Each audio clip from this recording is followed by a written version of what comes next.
पर्याय नाही आहे म्हणून चुकीच्या लोकांमध्ये राहताय का? की आता मला पर्यायच नाही आहे, ह्याच लोकांमध्ये राहावं लागते, नाही तर मग एकटं राहावं लागेल. जर काही लोकांमध्ये राहून तुमचा कॉन्फिडन्स सतत कमी होणार असेल,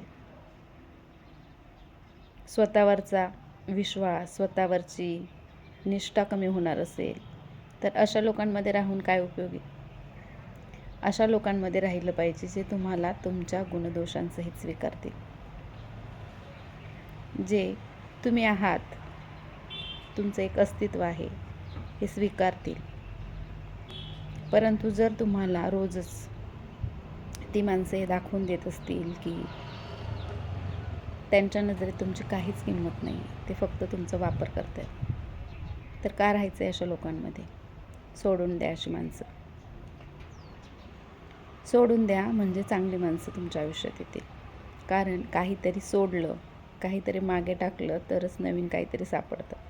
त्यामुळे तुम्हाला आयुष्यात ज्या गोष्टी नको आहेत त्या सोडा, म्हणजे ज्या गोष्टी हव्या आहेत त्या तुमच्या आयुष्यात येतील.